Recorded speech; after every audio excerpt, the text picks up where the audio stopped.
அனைவருக்கும் வணக்கம். சிந்திக்க வைக்கும் ஜென் கதை.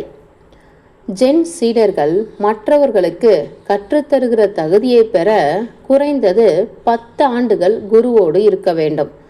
அப்படி 10 ஆண்டுகளை முடித்த ஒரு மாணவன் ஆசிரியனானான். குருவின் ஆசியை பெறுவதற்காக கிளம்பினான். மழை பெய்ததால் கால்கள் சேராகாமல் இருப்பதற்காக உயரமான மர காலணிகளை அணிந்து கொண்டான். குடை ஒன்றை எடுத்துக்கொண்டான். மடத்தின் வாசலில் குடையையும் காலணிகளையும் வைத்துவிட்டு குருவை காண உள்ளே போனான். ஆசிகளை வழங்கிய குரு, காலணிகளை வெளியே வராண்டாவில் விட்டிருக்கிறாயா? குடையை அதன் இடதுபுறம் வைத்தாயா அல்லது வலதுபுறம் வைத்தாயா என்றார். மாணவன் தன் பயிற்சி காலம் போதாது என்று புரிந்து கொண்டு இன்னொரு 6 ஆண்டுகள் சீடனாக இருந்தான். பெரியவர்கள் ஒரு விஷயத்தை கூறுகிற விதமே அலாதி.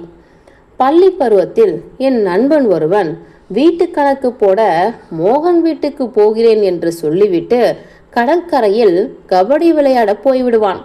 திரும்ப வரும்போது என்னதான் கொல்லப்பக்கமாக வந்து குளித்து உடை மாற்றி கொண்டாலும் அவனது நகை இடுக்கில் இருக்கிற கடற்கரை மண்ணை அப்பா பார்த்து விடுவார். மேட்ச் யாரோட? அக்கரைப்பேட்டை பசங்களா இல்லை கல்லுக்கார தெரு பசங்களா என்று மட்டுமே கேட்பார்.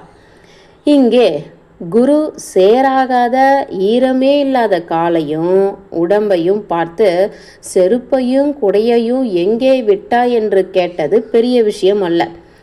அதன் மூலம் அவர் தெரிவிக்க விரும்பிய கருத்து தான் முக்கியம். You cannot cross the river without making your feet wet என்று சொல்வார்கள்.